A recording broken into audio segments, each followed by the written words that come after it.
The adventure begins by imagining a world with no abandoned lots. My name is Esteban Carveloso, and this is where I grew up.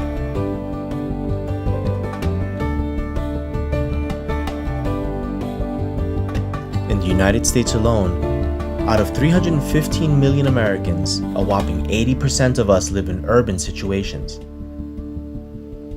With ever-rising food prices, there's an increased interest in urban farming, urban gardening, and urban sustainable living. To service this population, our organization has patented a suite of online tools that will assist anyone who's interested in doing so with how to grow their own fruits and vegetables and flowers right from their own homes and apartments, and help them share. Robin Waddell from Rutgers Crawford Extension in Camden County. My main function is I have a staff of peer educators who teach nutrition education to limited resource youth and families in Camden and Camden County.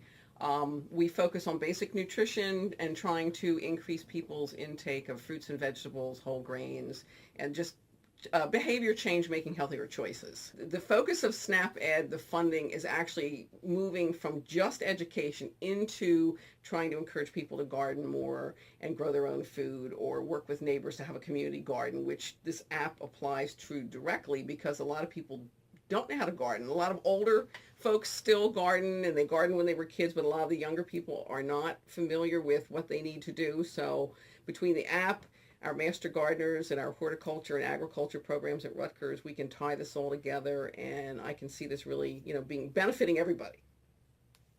Yeah. Well, and And where are we? We're in Camden? Yeah, we're in Fairview Village, Camden, right off of the Walt Whitman Bridge, right across the river from Philadelphia.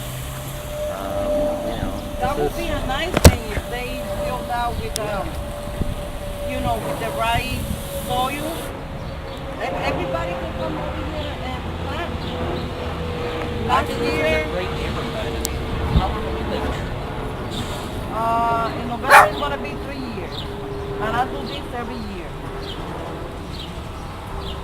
So you're saying that lot right next to where you are here, that could become a food producing Yes. lot, right? Yes. And you have your little garden here, so if you were able to coordinate with your neighbors and the city, you guys could create a vegetable producing garden there, right? Yes. We could.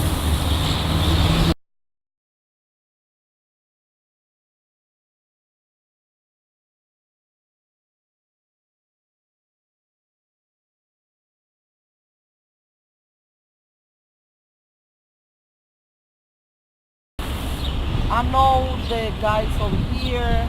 I know them. The lady on the corner. There are plenty then. That's Yeah. You get together, you don't need to buy peppers, tomatoes. You'll grow so many peppers that you want to give them away. You're like, I have to. But that's what I did last year. Yeah. I got so much tomatoes that it was crazy. Tomatoes grow. There are several reasons that I could think of right off the bat. We're living in a global society. We're not living in a local, geographically limited society anymore. We're living in these vast communities, and we need vast information to answer the questions that we're asking. Plants have been moved around from one location to another geographically. So we've been maybe working with something that's from Asia in our gardens here that we need information for, and we maybe even tap into somebody from Asia that can answer the questions for us. Like if we're growing a kiwi, maybe the native population where kiwi is growing, and whether it's Australia or whether it's in New Zealand, that kiwi becomes important to us locally, and we could get the answers from where it was native to. So nativity of the plant is important, and we may not have all those answers. The people that grew up with those plants will have the answers, and they could actually help us do a better job in growing it, nurturing it, and providing a better crop, for example. I think the idea of having a integrated site where we can actually put all these dots that are out there and connect them, weave them together so that they are available to not only the consumer but the professional. We're working at another level that we haven't seen yet. I've seen bits and pieces, but there's nothing that actually pulls everything together. There's quite a number of people who are trying to get, maybe, for example, nursery people together, farmers together, food stands together, but there's not one site that actually pulls everything together like this new site will do. It's an integrative site that will allow not only educational components but resources, and we don't see that yet happening in the industry.